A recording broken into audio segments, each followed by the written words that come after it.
بسم اللہ الرحمن الرحیم۔ السلام علیکم ورحمۃ اللہ وبرکاتہ۔ آج انشاءاللہ تعالی آپ کے سامنے 14ویں پارے کا خلاصہ بیان کیا جائے گا۔ 14ویں پارے کے شروع میں سورۃ الحجر ہے۔ سورۃ الحجر مکی صورتوں میں سے ہے۔ اس میں چونکہ وادی حجر کے رہنے والوں یعنی قوم سمود کا ذکر ہے، اس لیے اس سورت کا نام سورۃ الحجر ہے۔ وادی حجر مدینہ اور شام کے درمیان واقع ہے۔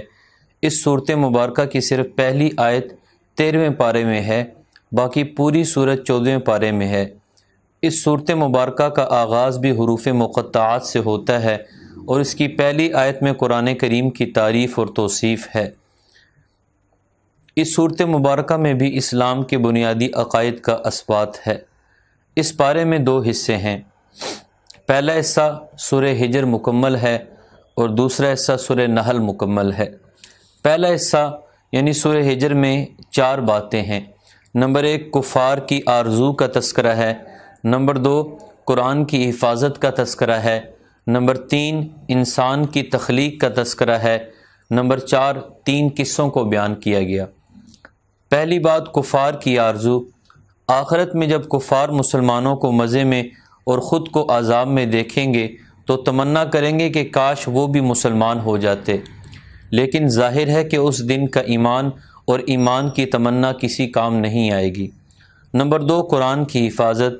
قرآن کریم کی ایک نمایاں خصوصیت یہ ہے کہ خود اللہ تعالیٰ نے قیامت تک کے لیے قرآن کی حفاظت کا ذمہ لیا ہے، جبکہ دوسری آسمانی کتابوں کی حفاظت کی ذمہ داری ان کے حاملین کو سونپی گئی۔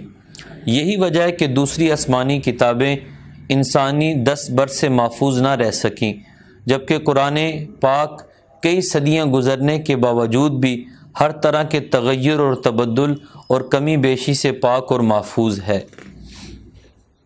نمبر 3 پر انسان کی تخلیق کا اللہ تعالیٰ نے ذکر فرمایا کہ اللہ تعالیٰ نے انسان کو مٹی سے بنایا، فرشتوں کا مسجود بنایا، شیطان مردود ہوا اور انکار کرنے کی وجہ سے اسے آسمانوں سے نکال دیا گیا اور ابدی لعنت کا مستحق ٹھہرا۔ اس نے حضرت آدم علیہ السلام سے انتقام لینے کے لیے قیامت تک زندگی کی مہلت مانگی اور اسے مہلت دے دی گئی، اور یہ مہلت اس نے اولاد آدم کو گمراہ کرنے کے لیے مانگی تھی۔ اس نے کہا، اے پروردگار، جیسے تو نے مجھے گمراہ کیا، میں لوگوں کے لیے گمراہی کو آراستہ کر دوں گا اور سب کو بہکا دوں گا۔ نمبر 4 پر 3 قصوں کو بیان کیا گیا۔ پہلا قصہ حضرت ابراہیم علیہ السلام کا۔ حضرت ابراہیم علیہ السلام کو فرشتوں نے آ کر بیٹے کی خوشخبری دی۔ اس وقت ان کی اہلیہ بہت بوڑھی ہو چکی تھیں، بظاہراً یہ ولادت کی عمر نہ تھی، اس لیے آپ کو بیٹے کی خوشخبری سن کر خوشی بھی ہوئی اور تعجب بھی ہوا۔ فرشتوں نے کہا کہ ہم آپ کو سچی خوشخبری سنا رہے ہیں، آپ مایوس نہ ہوں۔ آپ نے فرمایا کہ اللہ کی رحمت سے مایوس ہونا تو گمراہوں کا کام ہے۔ دوسرا قصہ یہاں پر بیان کیا گیا۔ فرشتے حضرت ابراہیم علیہ السلام کو خوشخبری سنا کر حضرت لوط علیہ السلام کی خدمت میں حاضر ہوئے اور ان سے درخواست کی کہ آپ اپنے گھر والوں کو ساتھ لے کر رات ہی کو اس بستی سے نکل جائیے، کیونکہ آپ کی بستی والے گناہوں کی سرکشی میں اتنے آگے نکل چکے ہیں کہ اللہ تعالیٰ نے ان کے ناپاک وجود سے زمین کو پاک کرنے کا فیصلہ کر لیا ہے۔ ان لوگوں کی جڑ صبح ہوتے کاٹ دی گئی۔ تیسرا قصہ اصحاب الحجر کا قصہ ہے۔ ان سے مراد قوم سمود ہے۔ یہ لوگ بھی ظلم اور زیادتی کی راہ پر چل نکلے اور بار بار سمجھانے کے باوجود بت پرستی کو چھوڑنے کے لیے آمادہ نہیں ہو رہے تھے۔ انہیں مختلف معجزات دکھائے گئے، بالخصوص پہاڑی چٹان سے اونٹنی کی ولادت کا معجزہ، جو کہ حقیقت میں کئی معجزوں کا مجموعہ تھا۔ اونٹنی کا چٹان سے برآمد ہونا، نکلتے ہی اس کی ولادت کا قریب ہونا، اس کی جسامت کا غیر معمولی بڑا ہونا، اس سے بہت زیادہ دودھ کا حاصل ہونا، لیکن ان بدبختوں نے اس معجزے کی کوئی قدر نہ کی۔ بجائے اس کے کہ وہ اسے دیکھ کر ایمان قبول کر لیتے، انہوں نے اس اونٹنی کو ہلاک کر دیا۔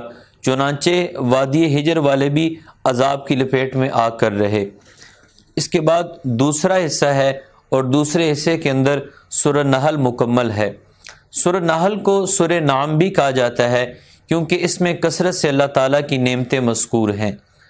سورہ نحل میں 5 باتیں ہیں۔ پہلی بات توحید کا ذکر کیا گیا، دوسری بات رسالت کا ذکر کیا گیا، تیسری بات شہد کی مکھی کا اللہ تعالیٰ نے تذکرہ فرمایا، نمبر 4 پر جامع آیات کا بیان ہے، اور نمبر 5 پر حضرت ابراہیم علیہ السلام کی تعریف ہے۔ نمبر 1 توحید۔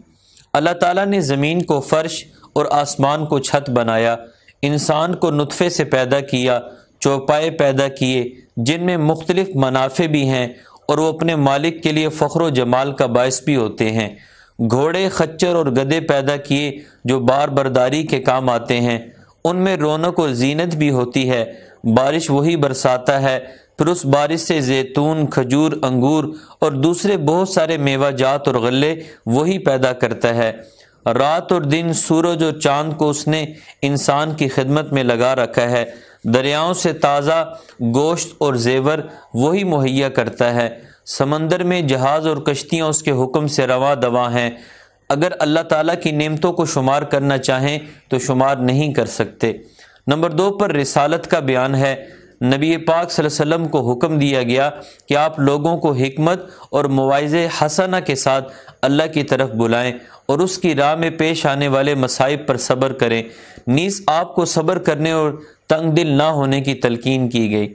نمبر 3 پر شہد کی مکھی کا تذکرہ کیا گیا کہ شہد کی مکھی کا نظام بہت عجیب ہوتا ہے، یہ اللہ کے حکم سے پہاڑوں اور درختوں میں چھتا بناتی ہے، یہ مختلف قسم کے پھلوں کا رس چوستی ہے، پھر ان سے اللہ تعالیٰ شہد نکالتے ہیں جس کے رنگ مختلف ہوتے ہیں، اور اس شہد میں اللہ تعالیٰ نے انسانوں کے لیے بیماری کی بھی شفا رکھی ہے۔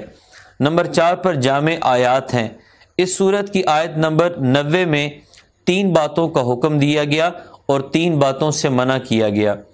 نمبر 1 عبادات اور معاملات میں عدل کرو، ہر ایک کے ساتھ اچھا سلوک کرو اور قرابت داروں کے ساتھ تعاون کرنے کا حکم دیا گیا، اور واضح برائی، منع کردہ کاموں اور ظلم کرنے سے روکا گیا۔ نمبر 5 پر حضرت ابراہیم علیہ السلام کی تعریف کی گئی کہ حضرت ابراہیم علیہ السلام زندگی بھر توحید خالص پر جمے رہے، حضور اکرم صلی اللہ علیہ وسلم کو ان کی ملت کے اتباع کا حکم دیا گیا۔ اللہ تعالیٰ سے دعا ہے کہ اللہ تعالیٰ ہمیں ان تمام احکامات کو صحیح معنی میں سمجھ کر ان کے مطابق زندگی گزارنے کی توفیق عطا فرمائے، اور خلاصہ بیان کرنے میں جو کوئی کمی بیشی ہوئی اللہ پاک اپنے فضل سے اس کو معاف فرمائے۔ وآخر دعوانا ان الحمد للہ رب العالمین۔